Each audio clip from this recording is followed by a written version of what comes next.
Imagine a life where everything seems perfect. You've found your soulmate, the person you're ready to spend the rest of your life with. You trust them more than anyone in the world, share your deepest dreams, and plan your future together. Alongside you is another person, your best friend, who has always been there.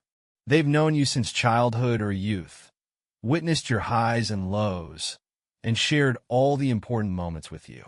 These are the two most important people in your life. They're your support, your foundation, and you believe you can trust them more than anyone else.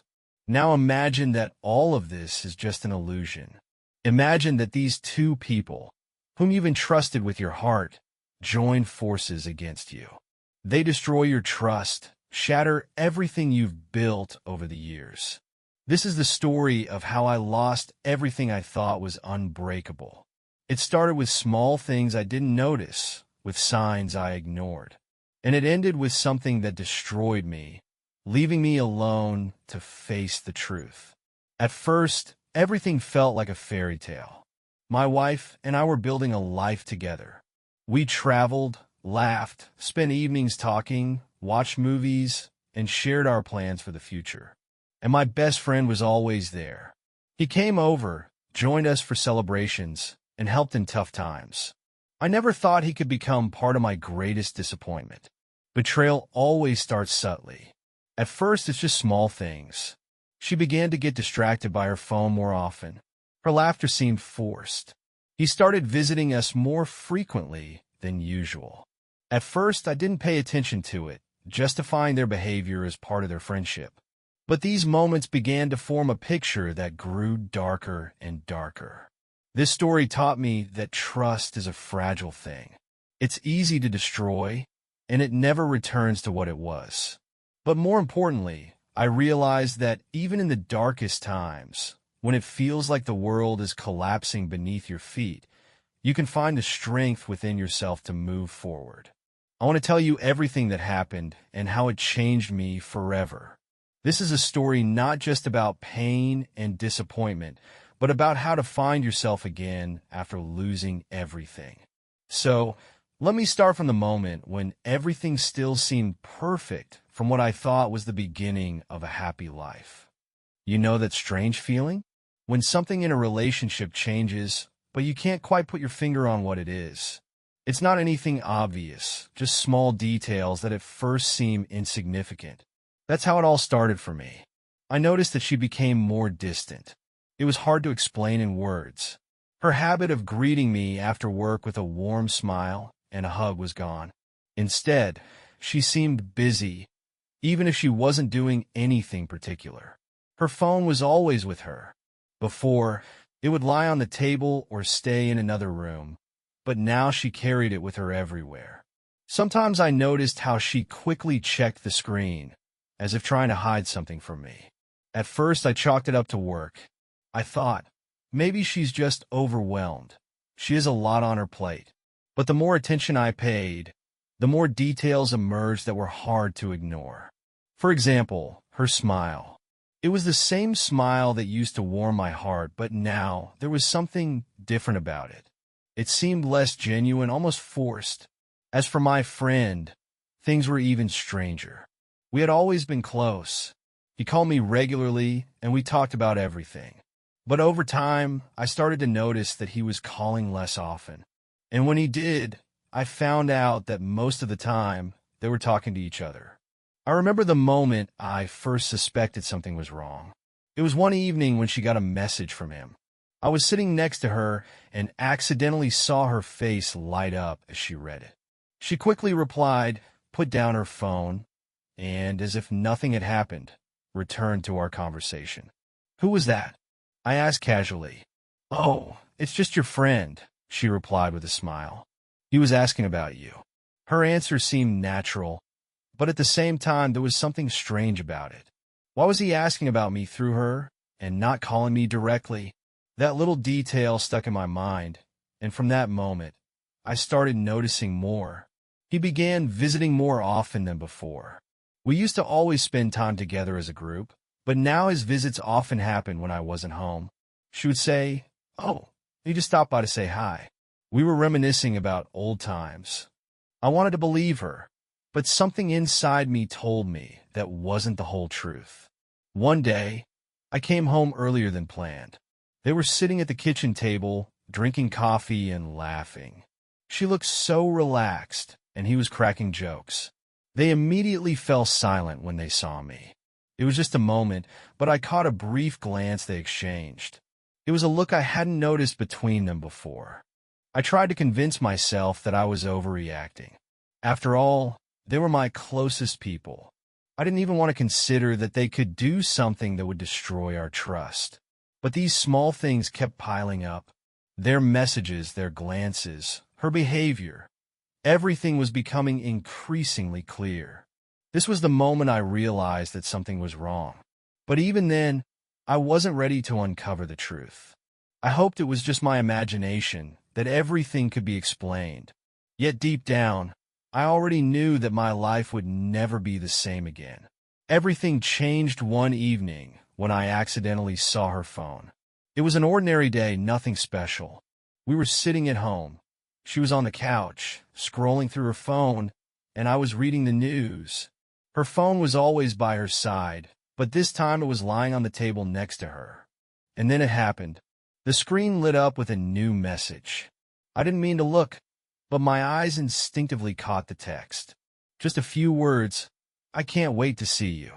It took me a second to understand who it was from. It was him, my best friend. My heart froze.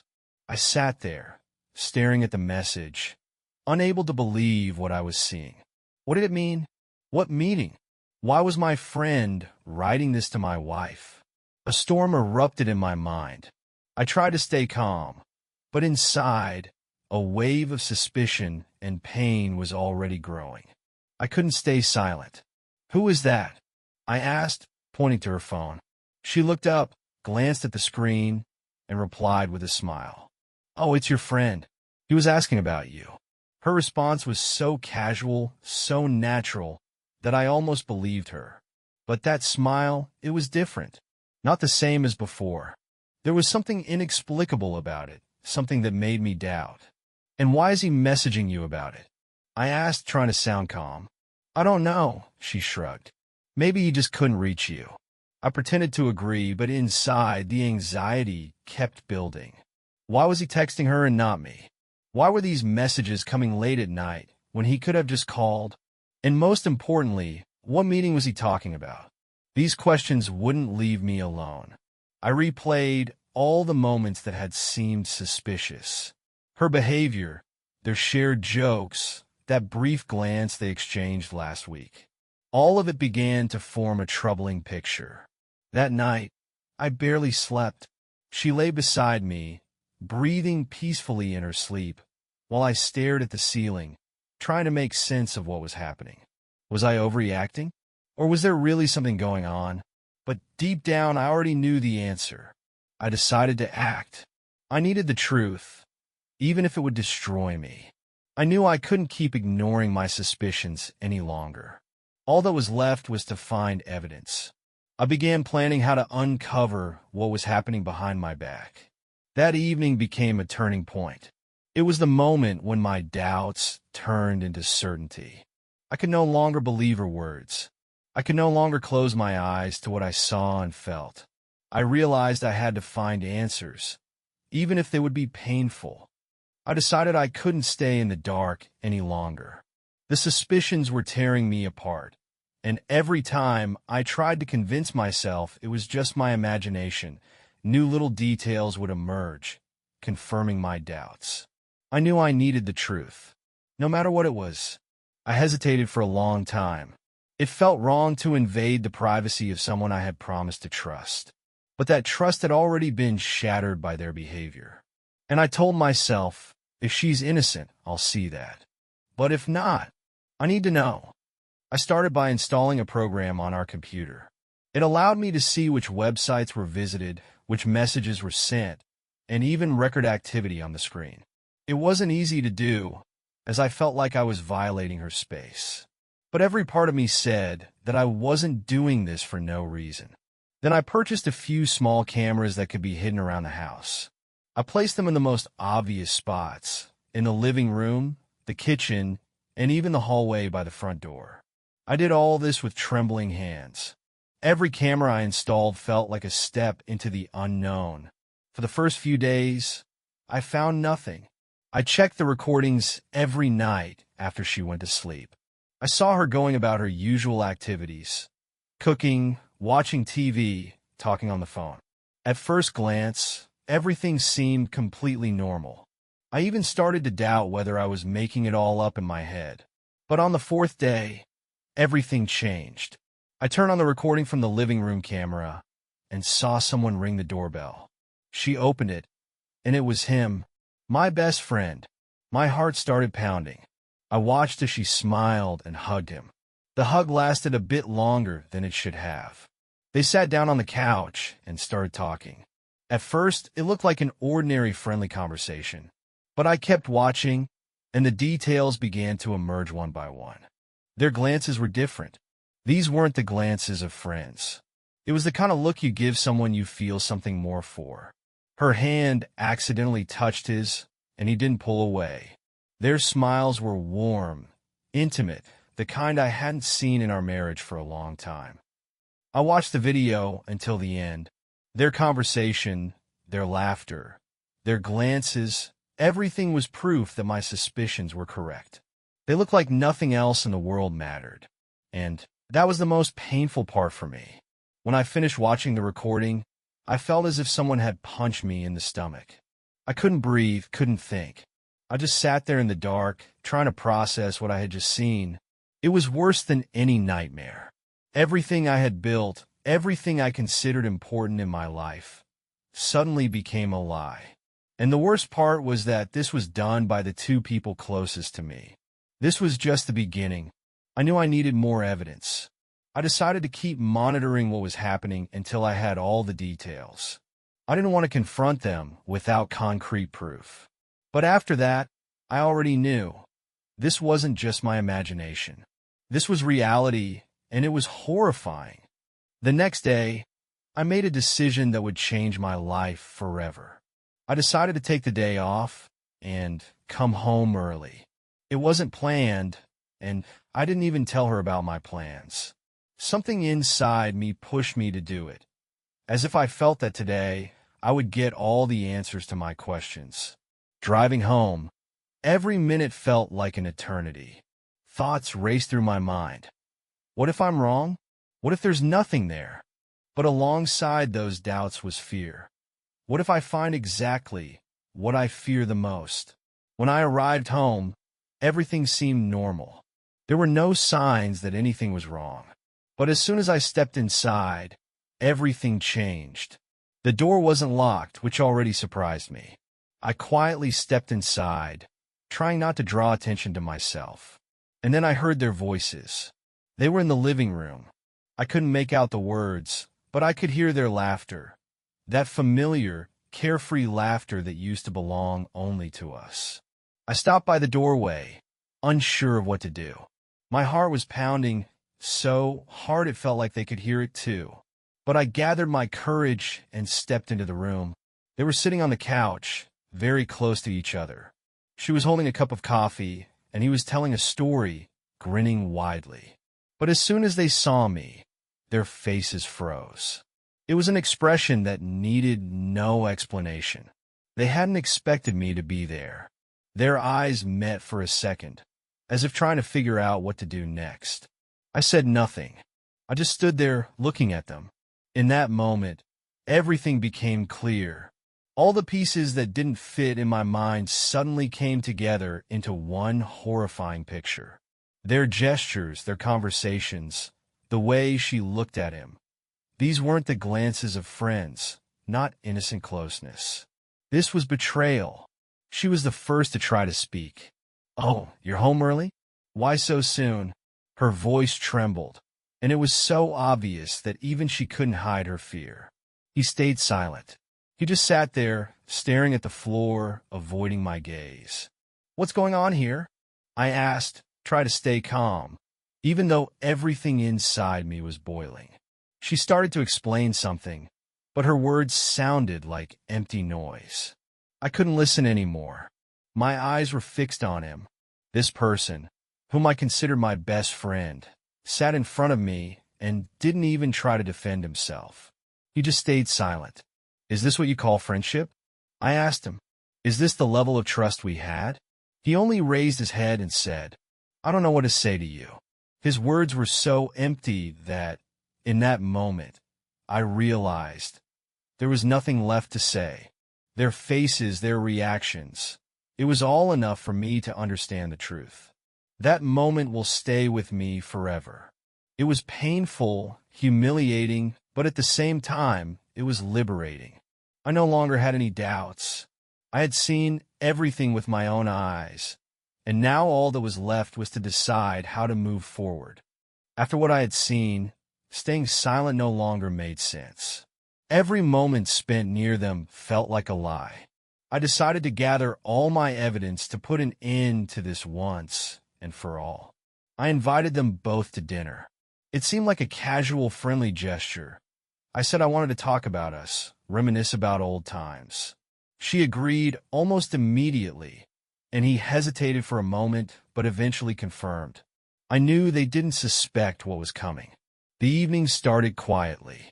They sat at the table, trying to appear relaxed. She smiled, serving food on plates, while he told a story, laughing. But I wasn't listening anymore. In my mind, I was replaying what I had to do. When we finished eating, I looked at them and said, There's something I want to show you. I saw her smile disappear. She stopped mid-sentence, and his expression changed. He leaned forward, as if trying to figure out what was happening. I stood up, took my laptop, and placed it on the table. I opened the video and pressed play. At first, there was only silence. Then the footage from the camera appeared. She opened the door, he walked in, their smiles, their hugs, their laughter. Their faces in the video were full of joy, but now they sat before me, silently staring at the screen. Her eyes widened, and she pressed her hands to her mouth. He looked pale, his hands clenched into fists. I could see them struggling to find words, but nothing came out. Finally, she spoke, her voice quiet, almost a whisper. It's not what you think. I laughed, but it was the laugh of a man who could no longer contain his pain. Not what I think. Are you serious? Look at this. What is it, if not betrayal? He sighed and finally spoke. It was a mistake.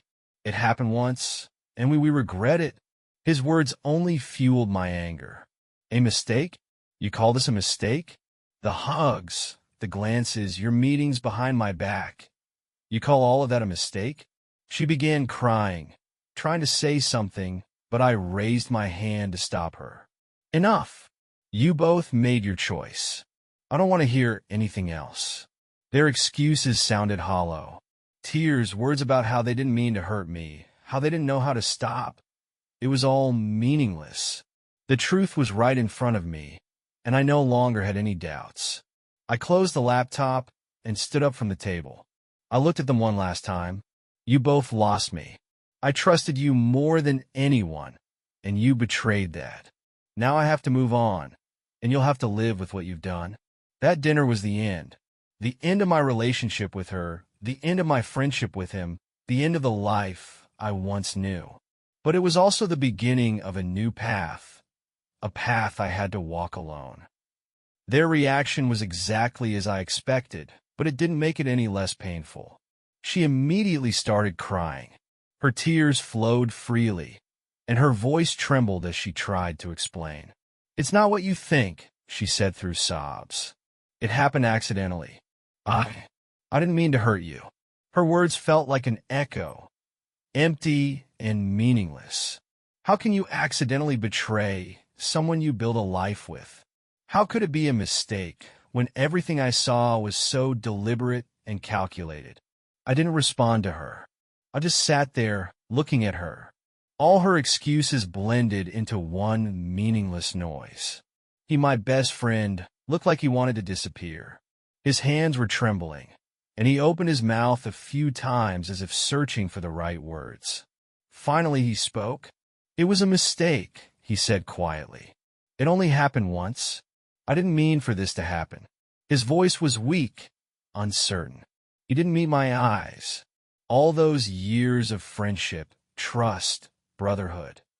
And now I saw a man who couldn't even muster the courage to offer a genuine apology. I looked at him and asked, "A mistake? What do you call a mistake? Lying to me for months? Walking into my home and pretending nothing happened? Was that your mistake?" He lowered his head, avoiding my gaze. I saw him lost in his thoughts, trying to find any answer. But any words he could offer no longer mattered.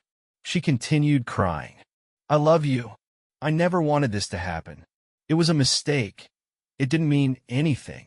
Her words left me with a strange feeling, a mix of anger and disappointment. She says she loves me. But how can you love someone and betray them so cruelly? I sat there, listening to their excuses, cold and detached. They tried to explain, to convince me it wasn't what I thought. But the truth was already clear. Their words couldn't erase what I had seen with my own eyes. I remember how time seemed to stop. All sounds became distant, as if I were watching the scene from outside my body. Her tears, his broken voice, it all no longer mattered. I had no words to describe the pain and disappointment I felt at that moment. These were the two people I trusted most in my life. And now they sat before me, trying to justify something that needed no explanation. Their actions had said everything. In the end, I simply stood up. I couldn't listen any longer. I looked at them both and said, "Your words won't change anything. You both knew what you were doing, and now you'll have to live with the consequences." That phrase was all I could say. There was no point in staying in a room where everything had been destroyed. Their excuses couldn't restore the trust they had shattered. And I realized that now I was left alone with this truth, which had become my worst nightmare. The next morning, I woke up early. The night was sleepless, and I spent the whole time thinking about what had happened. Everything I once considered unbreakable now looked like ruins. Trust, love, friendship, it had all been destroyed in one night. I lay there, staring at the ceiling, trying to find an answer to the main question. What now? But the answer was obvious. I could no longer live under the same roof with her. Her presence would be a constant reminder of the betrayal. She had to leave. I got out of bed, walked to the closet, and started packing her things. Every item I put in the suitcase brought a fresh wave of pain. A dress she wore on our first anniversary. A scarf I gave her for Christmas. These things were once symbols of our love, and now they were just reminders of how it had all ended. When she woke up, her face changed the moment she saw the suitcases by the door. "What are you doing?" she asked in a trembling voice. "You know what I'm doing," I replied. "You need to leave." She started crying. Tears streamed down her face as she tried to find the words. "Please don't do this," she said. "We can fix this. I love you. It was a mistake." But her words no longer had any power. I looked at her and felt nothing but emptiness. The love that had once been so strong had now turned to ash. "Love me?" I asked. "If you loved me, how could you do this?" She had no answer. I opened the door and said, "You made your choice. Now you'll have to live with the consequences." She walked out, carrying her suitcases, and I closed the door behind her. It was a moment of both pain and relief. It hurt to lose what we had, but I knew it was the right decision. As for my friend, I didn't speak to him again. For me, he ceased to exist. The person I trusted more than anyone had betrayed me just as she had. I deleted his number, blocked him on social media, and erased him from my life. The first few days were the hardest. I felt empty. The house felt cold and lonely. Every room was filled with memories that now only brought pain. I kept thinking, what now? How will I move forward? But over time, things began to change. At first, it was small steps. Morning walks where I found time to think. New hobbies that helped me distract myself. Books that inspired me and helped me rethink what had happened. I began to understand that their betrayal wasn't the end of my life. Yes, it was painful. Yes, it left scars. But it was their choice, and my life now belonged to me alone. I was no longer dependent on them, their lies, or their deceit. It was difficult, but I saw it as an opportunity, a chance to start over, to live the way I wanted, without constant fear and doubt. I decided that I would never let anyone destroy my trust or self-confidence again. Now, when I look back, I see that this was a test that made me stronger. I lost people I once loved, but I found myself. And that was the most important lesson of my life. Life after their betrayal wasn't easy, but with each passing day, I felt the pain gradually subside. I was building my new life, trying to find the strength to move forward. Yet the memories of them still sometimes came back. I asked myself, what about them now? Are they happy? Do they regret what they did? The answer to those questions came unexpectedly. A few months later, I learned that they had started living together. The news reached me through a mutual acquaintance, who likely didn't know how I would react. It seems they're together now, he said. They live in a small apartment on the other side of town. Hearing this, I felt a mix of emotions. There was no anger or rage in me. Instead, I felt emptiness. I wasn't surprised that they were together. After all, they had destroyed everything for this. But I couldn't understand, was it really worth it? At first, they seemed happy. The mutual acquaintance said he saw them in the park, smiling and holding hands. They looked as if they had started a new life together. I tried to imagine their routine, how they lived, how they built their lives, how they tried to leave everything that had happened behind. But that perfect image didn't last long in my mind. A few months after I learned about their new beginning, I heard another piece of news. Their relationship had fallen apart, and it ended so quickly that I didn't even have time to process that they were truly together. From what I heard, she betrayed him, just like she betrayed me. It wasn't just a coincidence. It was the inevitable result of her character. I found out that she met someone else and left him, leaving him broken and alone.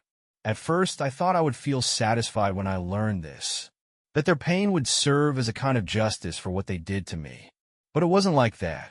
When I heard the news, I didn't feel joy, only a deep sadness. Sadness for what could have been if they had made a different choice. If they had been honest, if they hadn't destroyed everything for a fleeting moment of passion. I imagined that they could have remained close to me, that our lives could have continued as I had envisioned. But their choices ruined everything. And now their pain was just another reminder of that. This unexpected twist didn't bring me relief. It only confirmed what I already knew. Happiness built on lies cannot last. Their new beginning wasn't real. It was just a continuation of the same story, only with a different ending. This situation became yet another lesson for me. I realized that my worth isn't tied to their choices or their mistakes. I understood that their story no longer mattered to me. My future belongs to me alone, and I no longer want to waste my time on people who betrayed me. This story became a difficult but very important lesson for me. It taught me many things I hadn't realized or had ignored before. The main thing I learned is that trust is the most important foundation of any relationship, whether it's friendship, marriage, or any other bond. When trust is betrayed, it cannot be fully repaired. You can try to start over, but the scars remain. This situation forced me to rethink my life. I learned to value myself. I understood that you shouldn't tolerate what destroys you from within, even if it involves the people closest to you. We deserve relationships built on honesty, respect, and sincerity. I was struck by how easily people can betray what we hold sacred. But along with that, I understood something even more important. We cannot control the choices of others. We can't make someone be honest or faithful, but we can control our choices. We can decide how to react, how to move forward, and whether to let that betrayal define our future. This story isn't about defeat. It's about strength, about the ability to find yourself even after the deepest wounds, about the possibility of building a new life, even when everything around you seems broken. I want to address you, the ones listening to this story. Maybe you're going through something similar. Maybe you've already lost trust in someone important in your life. And I want to tell you, you're not alone. The pain you feel won't last forever. You are stronger than you think, and you have the strength to move forward. Share in the comments if you've had a similar experience. How did you cope with it? What helped you find the strength to move on? Your stories can inspire others who are also looking for answers in difficult situations. And please subscribe to my channel. Each of us has stories that can teach, inspire, or even warn others. In my upcoming videos, I'll share more about my experiences, about how I rebuilt myself after this ordeal, and about how to find joy and confidence in the future. Remember, you always deserve the truth, even if it's painful. You deserve relationships that bring you happiness, not pain. And most importantly, you deserve a better future. It begins the moment you decide to leave behind what no longer serves you.